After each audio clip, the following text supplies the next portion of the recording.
Yeah, I can hear the hollows in the enter for sure. Flexibility test for sure. It's not moving. It's actually pretty solid, but you need that silicone. Well, I feel like that deepness is coming from the silicone bottom. The silicone bottom is probably what's making the Hyperglide just super thick and deep.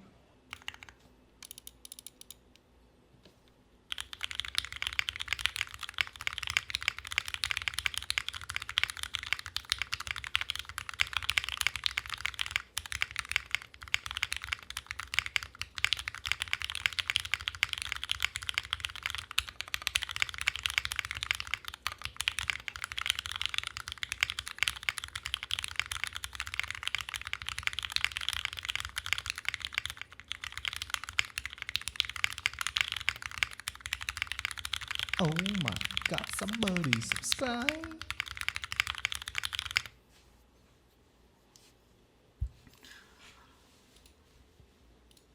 We can't do 3, we don't have time, so pay out again.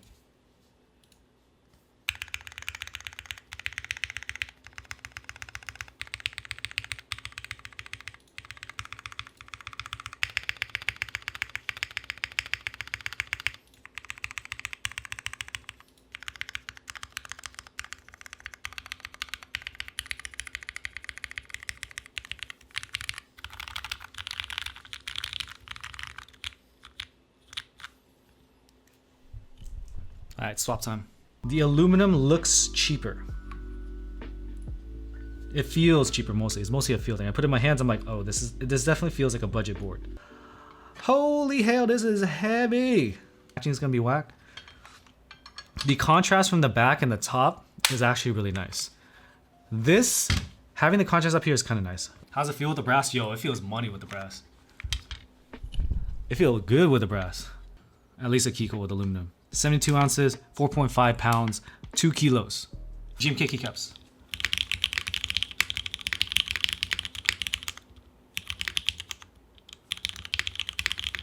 Oh my god, somebody subscribe.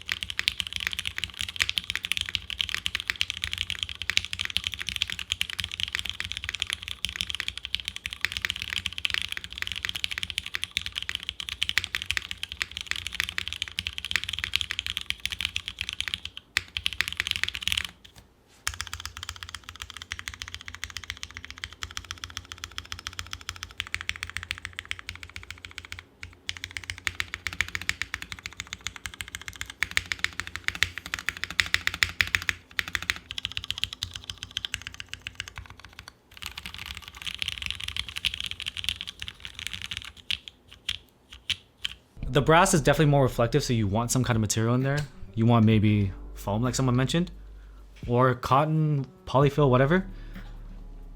I would definitely run with the little thingies, the little rubber caps. You want to see the brass bottom? Here you go. Mustard feet though. Carbon fiber ain't flexing, bro. Full carbon fiber. There's very minimal flex.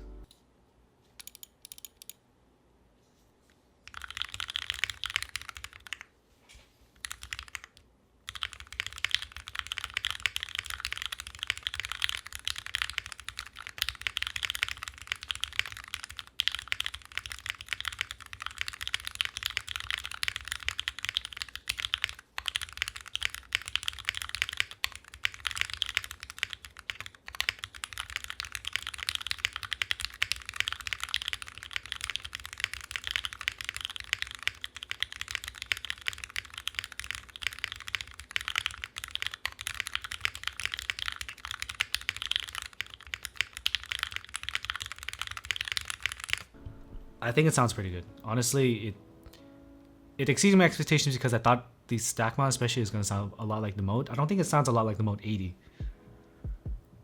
It means muting sound means it's just lower pitched, and they kind of the high frequencies are a little bit more rounded off when you have silicone at the bottom. So it should be less ear piercing. Does the Ruka feel cheap? No, because there's a big ass weight in the back. This is hard to describe as stock or clack. It's weird.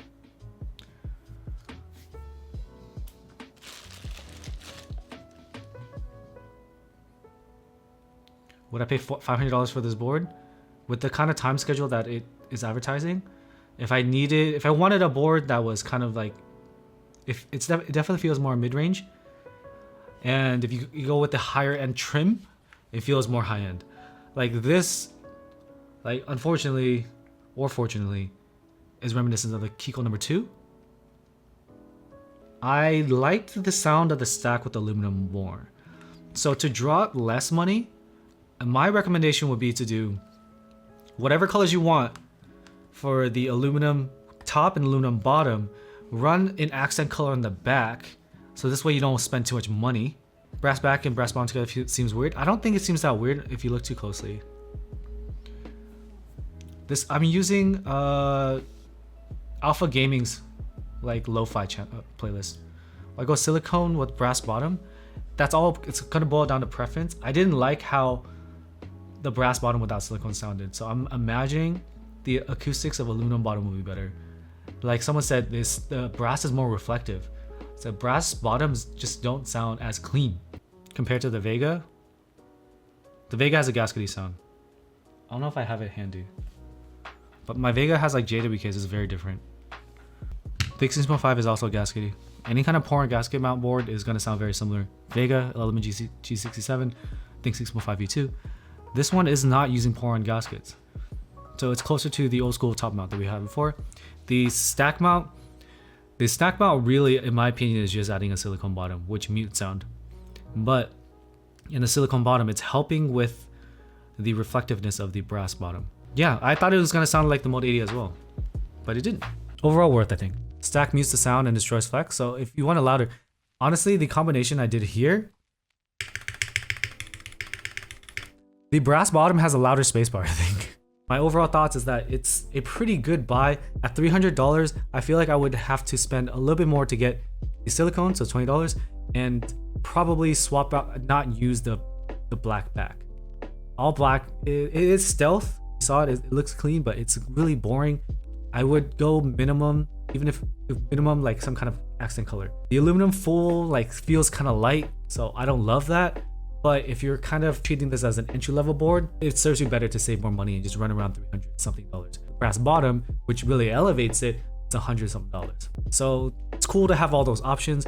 And once again, the issues with the back are going to be revised for production. The silicone is not going to look as rough. This was 3D printed. There will be PCB foam available. Purchase it. The production schedule, they had an accelerated schedule for August, but they're not doing that anymore. They're pushing everything to October. Some of the colors are not available for October anymore, like white. It'll be December. So I recommend this over other GBs. I trust that Mode can actually fill in their time frame. Yeah, so it's overall a good buy. I trust that they're gonna, worst case is like January. It's not gonna be like, oh, we're delayed and you don't hear anything from them for 3 months, which is half of my freaking GBs. Tapping feel to gasket mount. The tapping feel, because I'm using the stack mount, it's stiff. It's not very flexible, but I'm also using carbon fiber plate, so it wasn't gonna be flexible in the first place. I like top mount for daily. ISO top mount, I like the ISO top mount. It's burger mount, and burger mount solid. I like burger mount because it rounds out a little bit of the sharpness of some switches. That's the problem with it. The $300 price point gets you a decently sounding board. $320 to get the silicone. Stack mount with the aluminum full everything sounds pretty good, but it doesn't feel that premium. You want the titanium back or the mirror finish? Oh man, that's gonna add up in cost.